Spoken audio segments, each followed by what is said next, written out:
Well, welcome to Focus Today. I'm your host, Perry Atkinson, and today is a significant day in history. As 50 years ago today, President John Fitzgerald Kennedy was assassinated in Dallas, Texas, and just about everybody is certainly recognizing this day. And there's been a lot of different theories and ideas and thoughts about what just happened that day, who was behind it, what was really the motive behind Lee Harvey Oswald. Was he a sole person involved in the assassination?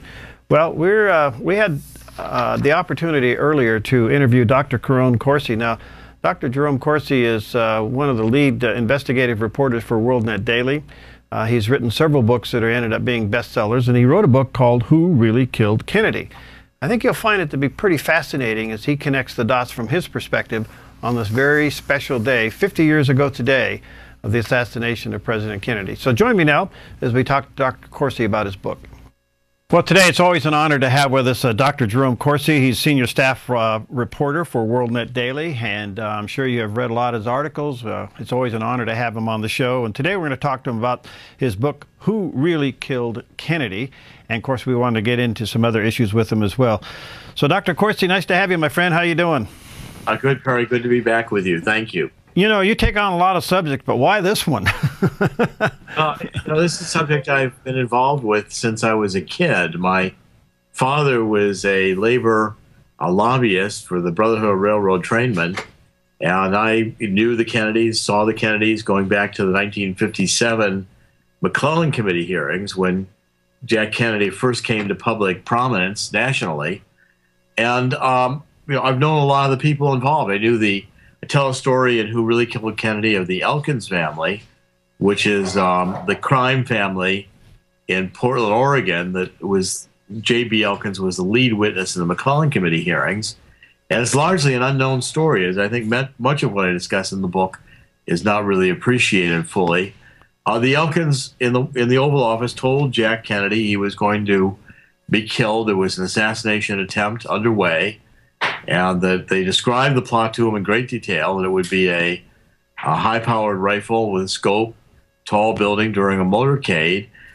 And the public record is even that morning when Jack Kennedy woke up in Fort Worth on November 22nd, 1963, he was talking about how easy it would be to kill him that day during the motorcade. So Jack Kennedy was fully aware that the plots were out to assassinate him. And actually, there had been two earlier attempts that month in November to kill Jack Kennedy in assassination plots, first in Chicago and then in Tampa. Now, is this some of the information you got when more information was declassified? Some of this has come, I've known some of this for years. The Dallas was the third assassination attempt, first surfaced really back with the House investigation into JFK's assassination in the 70s. Most people just are totally unaware of it. A couple of good books have been written on it. Waldron and Tom Hartman discussed it in Ultimate Sacrifice, and then again in their book, A Legacy of Secrets. This is fully documented, and the two assassination plots are well known to specialists, but not to the American people. And so I wanted to resolve to bring a lot of this information that I've known over the years, including some that's not in the JFK assassination record that I researched myself or knew firsthand, and to bring it forward into the record so people could understand what the assassination was really all about. All right, before we get into the motive here, what was the president's response to the fact that he knew he was a target? There were previous attempts, indeed, even the day that he was assassinated, that he made those comments. So why wasn't there more precaution on this? Well, there was a lot of precaution taken. I mean, in Chicago, the Kennedys canceled the trip at the last minute when they knew the assassination plot was on. Pierre Salinger had to, in a very embarrassed way, explain Jack wasn't going to show up. In Tampa, the security was really heightened. And in Dallas, that morning it had been raining in Fort Worth, and those worried about Kennedy's protection thought the bubble top would go on the limousine. It's just that in the short 10-minute flight from Fort Worth to Dallas, the rain stopped and the bubble top came off. In fact, you can see the limousines, the motorcade taking off from Love Field in Dallas, and There's big pools of water on the ground from how much rain there was that day. Jack Kennedy had kind of a fatalism about him. He was not going to be a coward. He was not going to hide or stay out of the public because of an assassination threat. He had faced death many times in his life, even as a child. Jack Kennedy had Addison's disease, which is an adrenal gland deficiency. He had congenital back problems. They were not a football injury like the family said. Wore a back brace, very severe back brace, every day of his life, and was frequently on crutches. Kennedy did not want to end up his life old and an invalid, and he had an acceptance that he might die young. His favorite poem was "I Have a Rendezvous with Death." He used to recite that one all the time. All right, so so many things come out of this. Was there more than one shooter? Yes. I mean, I say that I'm not only interested in who the shooters are, but I want people to understand who put the shooters in the field. I really argue that Jack Kennedy was the first victim of what we've come to call this New World Order. And I assign the main responsibility for the assassination at the doorstep of Allen Dulles, who was the head of the CIA that Jack Kennedy fired after the Bay of Pigs fiasco. Right. And by the way, Bobby Kennedy assigned it too. Bobby Kennedy fired every Dulles he could find in the federal government and swore that no Dulles would ever work again in the federal government as long as he was alive. But this whole New World Order crowd, which came in after World War II, was actually before. If we go back to who Allen Dulles was, Allen Dulles and his brother John Foster Dulles, for whom the airport is named in Washington. John Foster Dulles was Secretary of State under Eisenhower, 1953, and Allen Dulles was head of the CIA. The two of them had worked with Brown Brothers Harriman firm, the Wall Street firm, prior to World War II, and they were funding Hitler. We funded Hitler, and the Dulles brothers were at the center of it. The other two who were members of the Brown Brothers Harriman firm were the progenitors of the Bush dynasty, Prescott Bush and George Herbert Walker. They were all for funding Nazis. They were funding Hitler. In fact, Roosevelt, right after Pearl Harbor, had to close down a bank, a Nazi bank, Union Bank in New York, that the Dulleses and the Bushes were running. So as I relate the story, this whole idea of New World Order comes from the Nazis. The Nazis were the first to talk about New World Order. And what they meant, Nazis were National Socialists. They were leftists. They had the idea that they could have a partnership between business and government. The communists wanted to eliminate private property and wanted to eliminate business, where the Nazis were happy to have business and government, but they wanted to fight wars so they could rearm, and the munitions were seen to develop, even if they were lying wars, even if they, Reichstag lies, Reichstag fire lies. They were happy to tell that and whip the people up into a war frenzy for the international cross-border, multi-state businesses where the Dulleses and the Bushes were forming partnerships with IG Farben and other industrial German companies with U.S. companies. And between wars, the Dulleses, Allen Dulles stayed in Bern, Switzerland, where he was, by 1943, helping the Germans move their money out of Germany. Number two, Bormann, to Hitler, worked with Dulles. They moved billions in today's market value, probably trillions, out of Germany into the U.S. stock market. Wow. And we brought over, tens of thousands of German scientists. By the way, Germany also had envisioned a welfare state for those not able to participate in the economic growth of their multinational corporations, and a Gestapo that would enforce, in concentration camps, anyone who disagreed with them. And I say that the Dulleses and this whole New World Order crowd was determined that we were going to become the Fourth Reich. And what John Kennedy would not fight Allen Dulles' Lying Wars. It really brings you back to themes of the warnings that Eisenhower gave in the farewell address when he warned Americans about the military-industrial complex.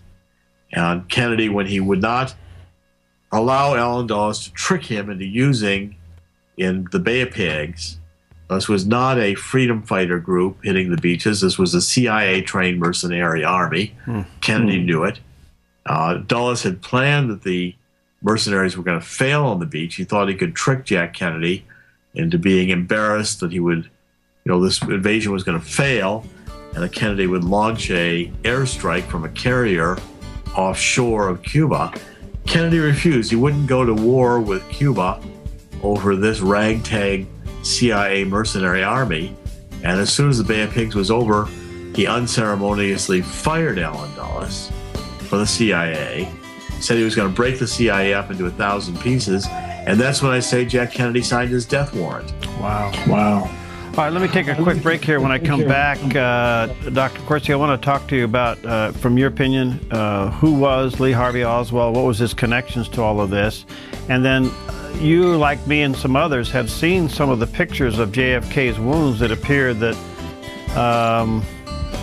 there were multiple gun wounds, and maybe you can comment on that. We'll be right back with Dr. Jerome Corsi from WorldNet Daily in just a moment. Hi, I'm Paulina, and I work at theDove TV. Did you know that when you support theDove TV, you have a profound impact, not only in our community, but around the world? It's your continued support that takes the inspiration and hope in the programs we produce and makes them available to the thousands of people who are watching these videos online every week. Help bring encouragement and hope to our valley and beyond by making a secure online donation today at our website, thedove.us.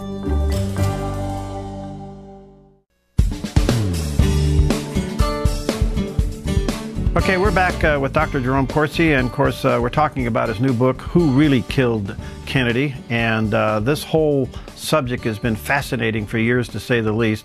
In my lifetime, I think we've lived to see two of those things, where were you when? One was when Kennedy was assassinated, and the other one was 9/11. And I remember Dr. Corsi very vividly. I was a sophomore in high school. I was in the middle of a German class, trying to learn German, didn't do very well in it. And the speaker came over, and the loudspeaker saying that the president had been shot, and of course the rest is history. I have seen those videos where it looks like the president's head went forward and back. Can you comment on that and the wounds that you saw? Well, all the wounds at Parkland were described at Parkland Hospital in Dallas, is where Kennedy was first brought immediately after the shooting, and the doctors were world class.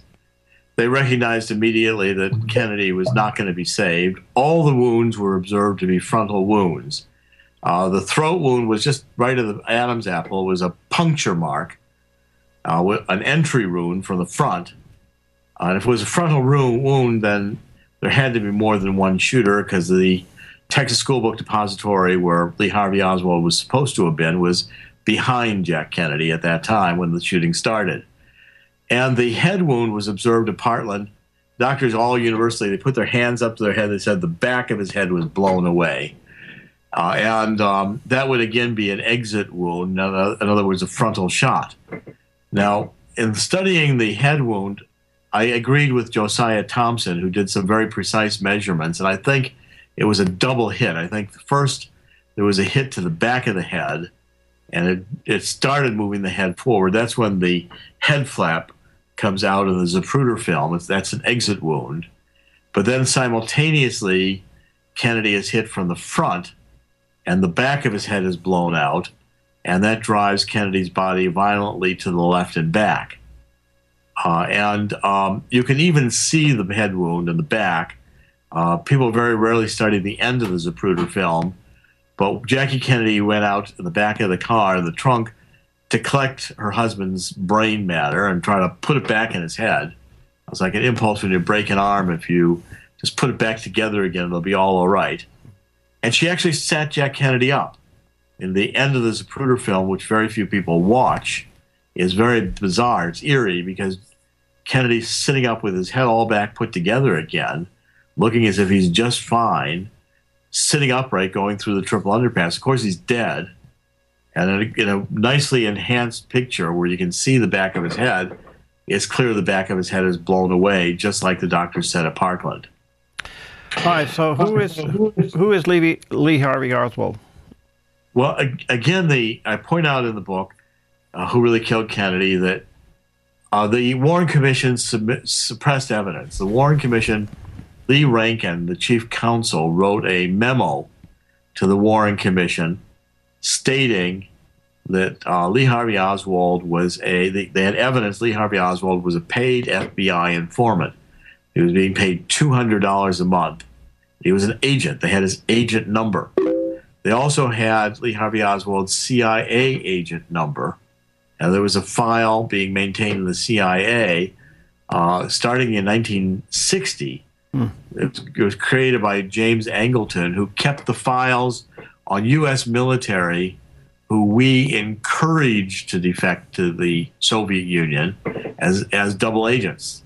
Soviet Union thought that they were wanting to renounce their citizenship. So evidently, Oswald was also a CIA agent, and this defection to the Soviet Union was a staged defection. Evidently, even though the Warren Commission said that Lee Harvey Oswald was a communist, likely that was just the cover story, because if Oswald was in this program with these files being maintained, the strong likelihood is that he was always loyal to the United States.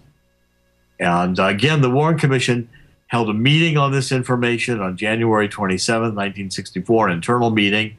The minutes of those internal meetings are now available and are on the internet. And the Warren Commission, at the recommendation of Allen Dulles, decided this information was just too explosive, too damaging to the FBI and to the CIA. So the Warren Commission suppressed the evidence. And made Lee Harvey Oswald an agent. And I argue in the book that Lee Harvey Oswald most likely did not leave the lunchroom, that he was on the second floor throughout the shooting.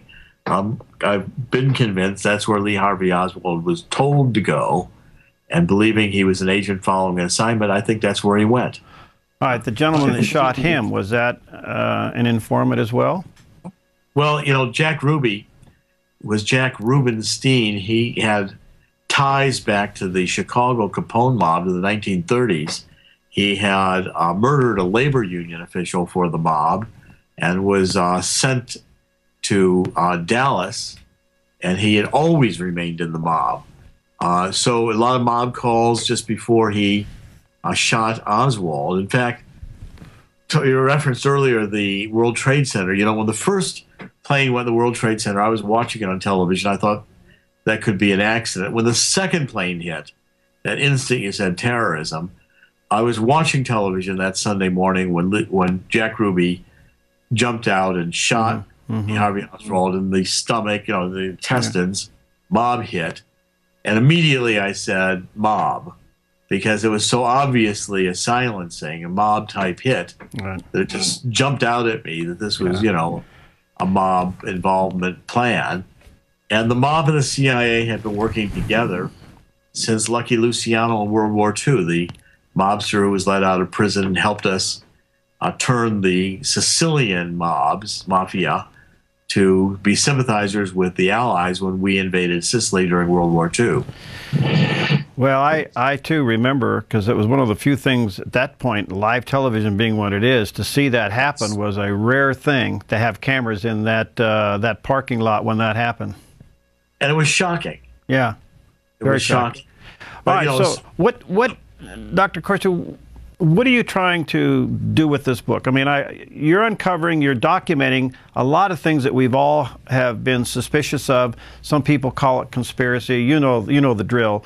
But now you have brought it forward as most of this information has been declassified. What do you want your readers to get from this? Well, see, the point of the book is that the day Jack Kennedy was killed was the day this New World Order crowd won. Kennedy was not going to go, he didn't go into Laos with troops, he was not going to go into Vietnam, he was not going to fight a lying CIA war. And the CIA, Lyndon Johnson was involved. Lyndon Johnson was going to be replaced on the ticket. And this whole idea that we would fight wars for CIA purposes like Laos or Vietnam when they really weren't in our national security interest, and we were lied to, Johnson fit the bill. A lying Gulf of Tonkin resolution from an incident that never happened, that Jack Kennedy would have scoped out in a minute. Johnson revved up the country, authorizing resolution for Vietnam, a war Jack Kennedy was right. We could not win the way we were going to fight it, but yet it produced for the munitions companies billions of dollars, and we suddenly started single sourcing the weapons. You know, Bell built all the helicopters. That had never happened before. One weapon system was built by multiple companies, and it carries forward. I mean, you know, so we're surprised there were no weapons of mass destruction for Saddam Hussein. I mean, you know, that's the normal MO. Or today, we're having the drums beat by John Kerry saying Sadat was the one who carried out these chemical attacks in Syria, and they have CIA information, but of course we can't see it.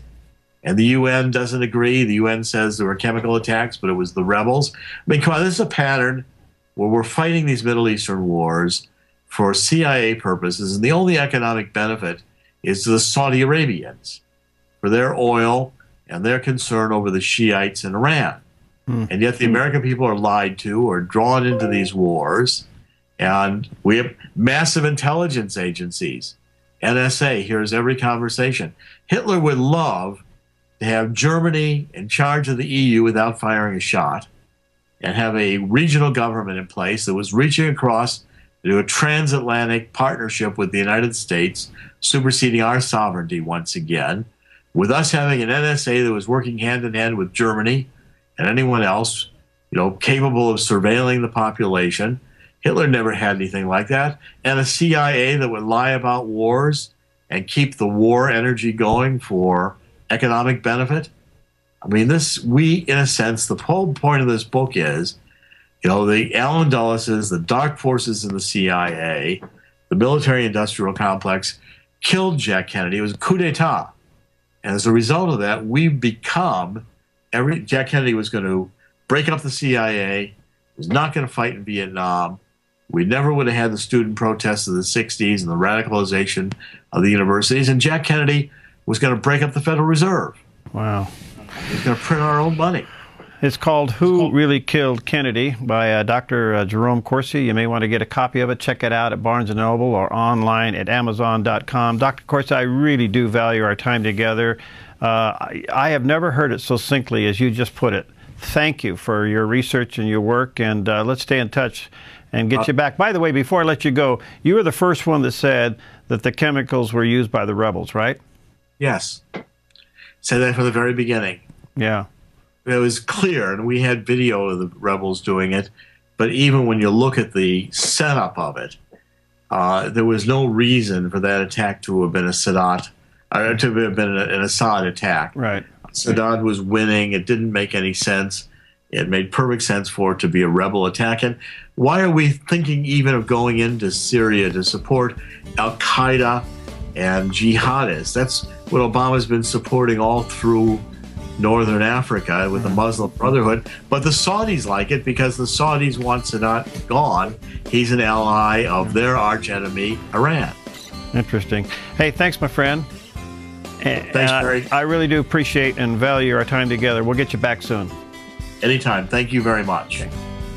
All right, Dr. Jerome Corsi. Well, coming up next, we have Dr. John West with us, and we're going to be talking about, also on this day 50 years ago, C.S. Lewis passed away, and there's a lot to be said about his life and celebration thereof. We're going to talk to him about some things that he's working on.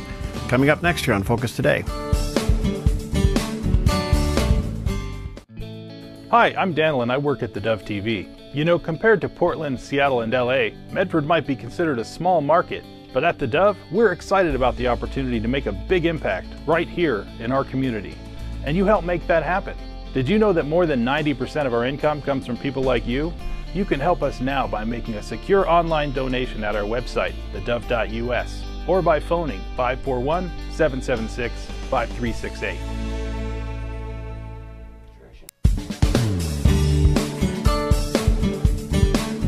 Well, also on this day, we lost one of the Christian greats, and C.S. Lewis passed away on this day 50 years ago, same day that the late President John F. Kennedy was assassinated. With us right now is Dr. John West. He's Vice President of Discovery Institute, where he is Associate Director of the Institute's Center for Science and Culture.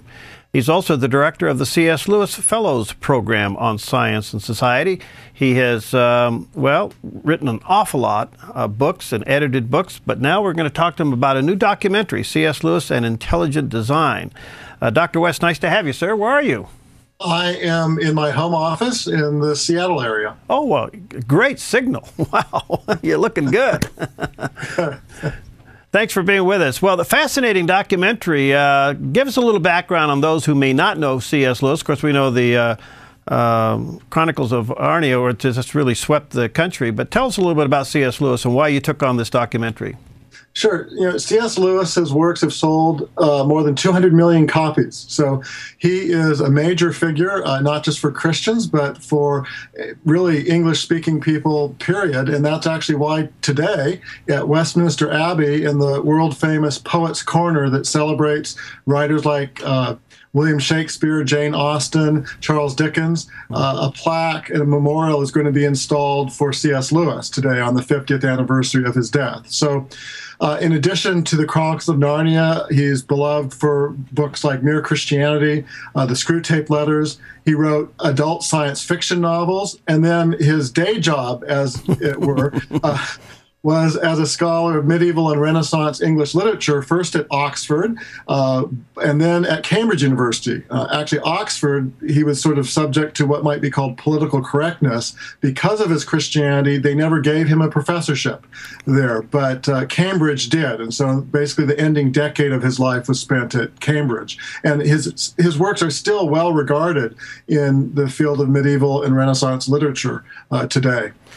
No question about it. And if you've never read any of his books, you've really missed it. I would really encourage you to start at least with Mere Christianity. You can go from there, but it's a fabulous book. Well, Dr. West, you're involved in a documentary, and I did not know that C.S. Lewis, I guess, had an intense struggle to discover evidence of intelligent design. Tell us about that in your documentary. Yeah, this is a sort of a lesser-known story, and Lewis started out, he was an atheist, and one of the things that drove him to atheism, his mother died early on from cancer, but was what he called the argument from undesign, that if you look around in the world as it exists today, there is incredible complexity and beauty, but there is also a lot of pain and suffering. Things break down. There's illness. And, as those of us who are Christians would say, that's the result of the fall. But when you see that, it was hard for him to think that this was the product of, say, a beneficent designer. And in fact, in the video, when people watch it, they will get to hear some poems that Lewis wrote, one called Satan Speaks, that he wrote while he was an atheist during World War I, that I think will maybe shock some of the people who are used to his Christian writings. But the fascinating story is that from this doubt, Lewis really saw some arguments and some evidence that forced him to a different view, and the evidence compelled him. Lewis actually adopted as a motto for his life an injunction from Socrates that follow the argument or follow the evidence where it leads. And Lewis lived his life like that. And so the documentary is the story of how Lewis confronted things like beauty, human reasoning, morality, and just the sheer complexity of nature that forced him to really see a different view. Wow. Well, because of those earlier statements and writings, some Darwinists and maybe even atheists still claim him as one of their own, right? Yes, they do, and actually some Christian supporters of evolution do too. And I want to distinguish: evolution is a many-faceted concept, and one part of it is that we're the product of or descended from a common ancestor. The other, though, the really Darwinian notion is that it's a blind and purposeless process, really driven not by design or purpose, but by unguided natural selection. And Lewis, on the first claim of evolution, although he was increasingly skeptical of some claims that humans shared a common ancestor, say, with apes, he never really thought that was a big issue for him, either as a Christian or otherwise. For him, the central claim that was wrong was that we were the products of an unguided process of selection acting on random mutations. And in fact, his doubts about Darwinian natural selection predated his conversion to Christianity. Also, during World War I, he was wounded on the front lines, and while he was recovering, he read a book called Creative Evolution by a French Nobel laureate, Henri Bergson, that critiqued Darwinian natural selection, and that really helped convince Lewis that Darwinian natural selection really couldn't build the sorts of things that was claimed. And this, again, predated Lewis even becoming a Christian or a theist. Because my next question was, what did he think of Darwin's theory? So obviously he embraced it, and then it began to fall apart. Yes. Again, on the idea of common ancestry, that was never a big deal even after he became a Christian, but certainly the idea of evolution as an unguided process of natural selection acting on random variation, not requiring design from a designer, was something that he found increasingly incredible. Now, as he made this transition from atheism into Christianity, and certainly struggling with the evidence of creation, was he ever concerned about the misuse of science and how it could be used on either side of that argument? Oh, very much so. And a common theme throughout Lewis's works, including the final work he wrote, which was, for most people, a rather obscure book, but called The Discarded Image, which is on the medieval view of the intellect. He was concerned that science could be misused to sort of turn into its own religion. And that was a very dangerous thing. And he saw it during his own lifetime in places like Nazi Germany and the Soviet Union, and even in his homeland of Britain, where people tried to do something called the eugenics movement, was really using the ideas of Darwinian biology to breed a master race. And he saw it used to deny that people had free will or personal accountability, or to dismiss the idea of morality as just sort of an evolving product of a natural selection that didn't have any permanence. And so he was very concerned in many of his books about the misuse of science. Wow. All right, so how do people view this documentary? The easiest way would be to go to cslewisweb.com. That's cslewisweb.com, and they'll find the link to YouTube. They could also go directly to YouTube and search for the C.S. Lewis channel. But again, if they go to cslewisweb.com, that's probably the easiest way to find the links. How's the response been? Very good. A lot of people have viewed it in just a few days, and we're hoping, this is the third video that we've done based off this book that I edited last year called The Magician's Twin, and the other ones have received like 50 to 60,000 views, and so we're very hopeful that people will want to see this. This, again, is a really fascinating personal story of Lewis's personal journey, and he still has things to tell us today. Wow, that's wonderful. Well, Dr. West, thank you for your time, and thank you for your work. Fascinating, to say the least, and keep up the good work. You got anything new coming out? Well, next year, I'm currently working on a project called The War on Humans, which is really a tale of some interesting, scary things that are happening. That will be for the first part of next year, we hope. All right, good. We'll look forward to getting you back on that. Thanks, my friend, and happy Thanksgiving to you. Okay, you too. Okay, bye. We'll be right back. Hi, I'm Paula, and I work at theDove TV. Every day we get letters and emails from people who've been encouraged, blessed, and challenged by the programs on theDove TV. But we couldn't do it without you. Did you know that more than 90% of our income comes from people like you? You can help us continue to bring inspiration and hope to our community by making a secure online donation at our website, thedove.us, or call us at 541-776-5368. Okay, we're back, and always delighted to have Laurie Cardoza-Moore with us, and I just love this lady's energy and the passion she has and the work that she does. She's the founder and the president of Proclaiming Justice to the Nations, and she's most recently launched a new documentary that's defending the legitimacy of Israel, and I want to talk to her about that. And in particular, I guess it got released just before the Secretary of State shows up, so kind of interesting. Hi, Laurie. How are you, my friend? Good to see you.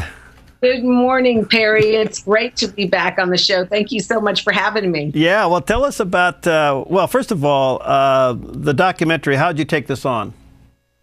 Well, it started really 10 years ago. We had received some documentation from the Israeli Consul General in Atlanta. It was a publication produced by the Israeli government, go figure, that was called The Disputed Territories. And the document, or the brochure, made the argument historically, archaeologically, legally, and biblically why Israel has rights to the land. Imagine that. And so, of course, when I saw the brochure, I said to the Consul General, I said, why isn't this the message that every Israeli talking head, every government leader is espousing to the world? And he says, oh, well, you know, there's politics. And I said, fine, you deal with the politics. This story has to be told. So we finally found some financial support to produce this. We're excited. It's really the byproduct of 2 years of research and information, just digging and interviews. It was absolutely a great experience. And of course, we premiered it in Israel a week ago yesterday in Ariel at Ariel University, which was, of course, it's called, we refer to it as Judea and Samaria in the Bible. Right. But of course, the Obama administration and world leaders want to call it the West Bank, or the better word is occupied territories. Right, right. How did it go over when you released it? How was it received? Absolutely wonderful. Of course, when I opened up my statement to the audience, there was an audience of faculty members, students, members of the community. Even some of our PJTN supporters were actually in Israel at the same time. So we had a varied audience. And I said to the audience, I said, you know, we're getting ready to tell the world your story. And it's only appropriate that we come to the biblical, the real belt buckle of the Bible Belt, if you will, to show you the message that we're bringing to the world. And we want to hear from you. We want to know, are we telling the story accurately? Is there something that we can add to it that we're not talking about? And absolutely 100% of all of the people who were there were just blown away. In fact, I had the opportunity to have lunch with the chancellor and the president of the university. Wow. They said, we have never premiered a film on our campus. And what an honor that you would bring this project to us. And they said, you know, we feel like we're so alone in the world. We're dealing with the issues of our own government.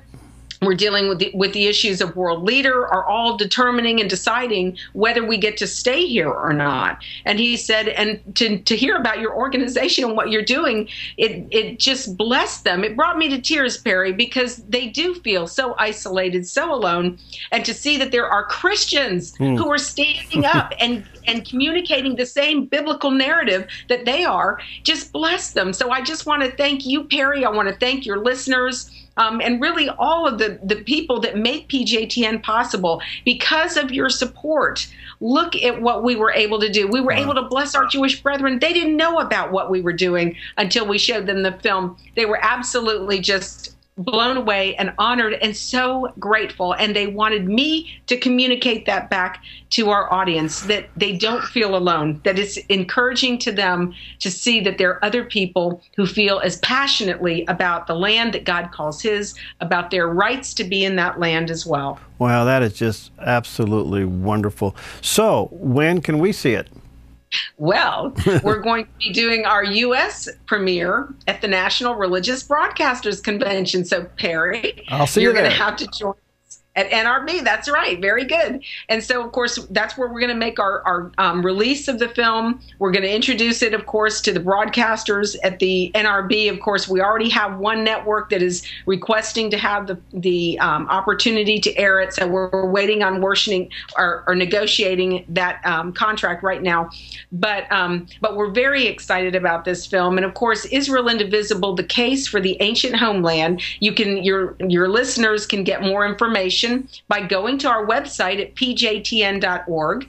We encourage people to come to Nashville. This is a huge thing.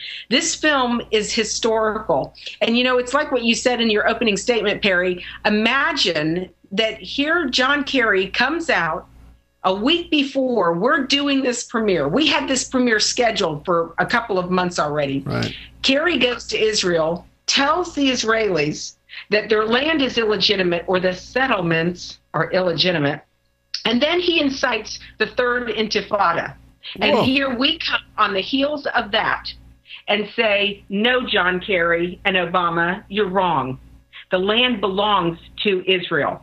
The land was given to our Jewish brethren by Almighty God himself. After all, he did create the world, and the scriptures are clear. He sets nations up in their regions of the world, and he is the only one who has the right to say where Israel's borders are. And it's so important, Perry, that we as Christians, especially now, if we look at what's happening in the Middle East, I mean, we're possibly looking at World War III taking place as we're watching events unfold in Geneva with regards to Iran, with what our administration is doing in destabilizing the whole Middle East region. It's a nightmare that is being wreaked on the world by the United States of America.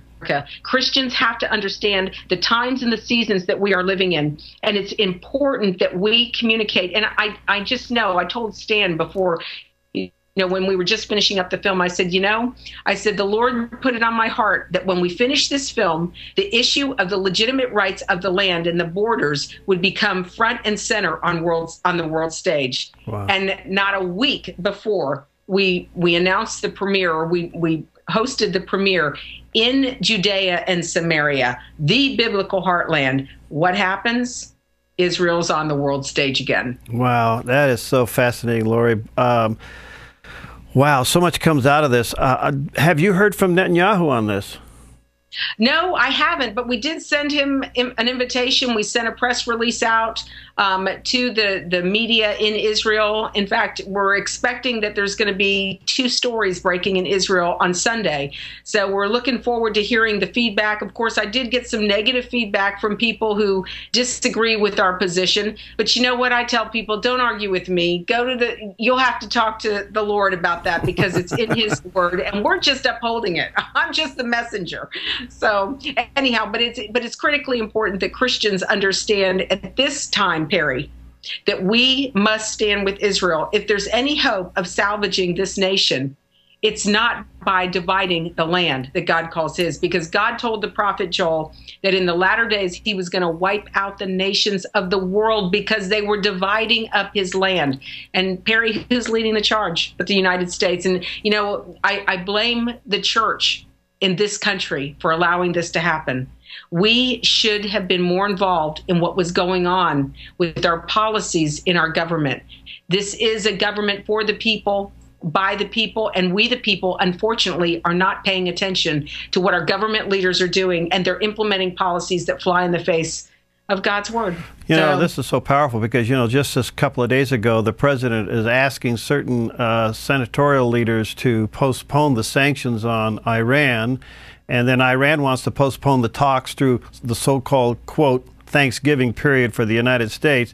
I mean, it's one day at a time. They're just getting away with time to put together the bomb. I mean, why in the world are we tolerating this?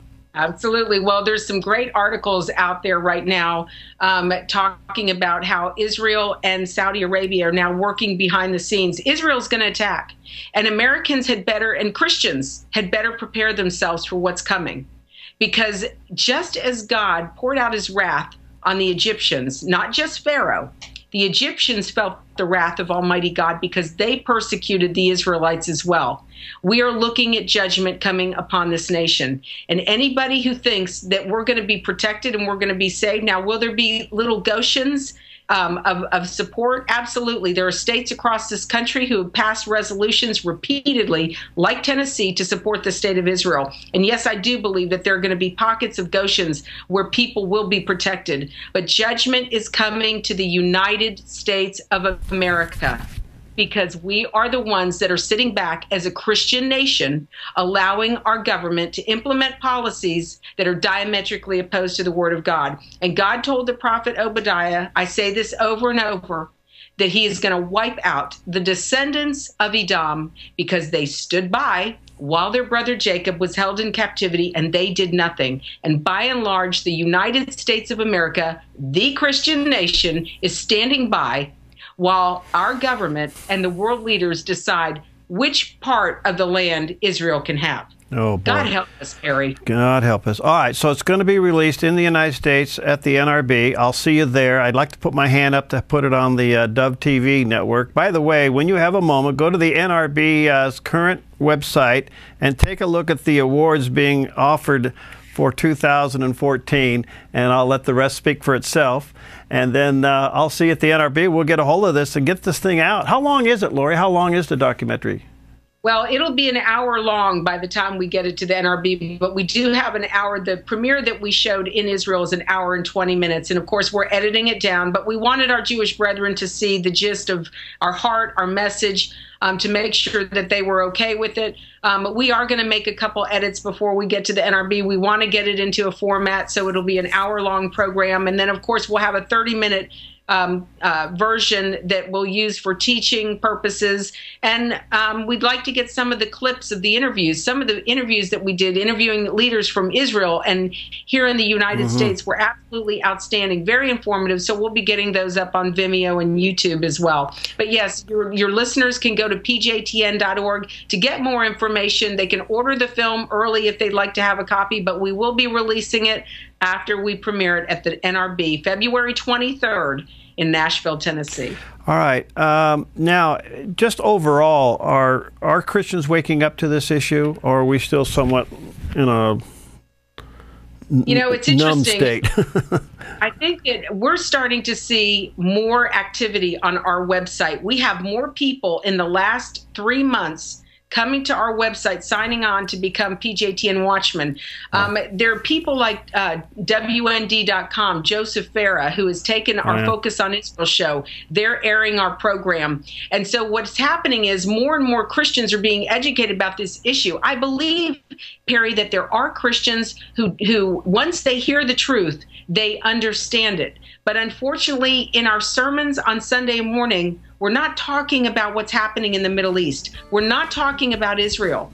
And what Christians fail to understand is the culmination is coming to Israel.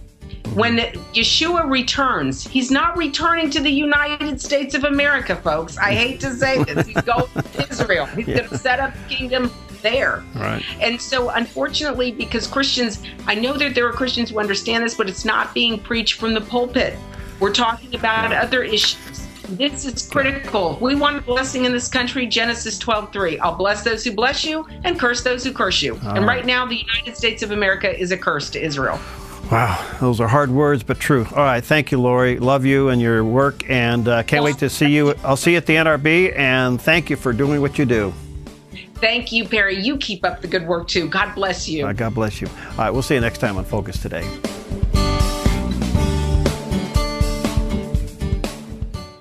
Hi, I'm Jim, and I work at the Dove TV. Every weekday between 6 and 8 a.m., our award-winning news and sports team bring you the best morning show around. It's live, it's honest, and it's a whole lot of fun. And you help make it happen. Did you know that more than 90% of our income comes from people like you? You can help us continue to air local programs that share your voice by making a secure online donation at our website, thedove.us.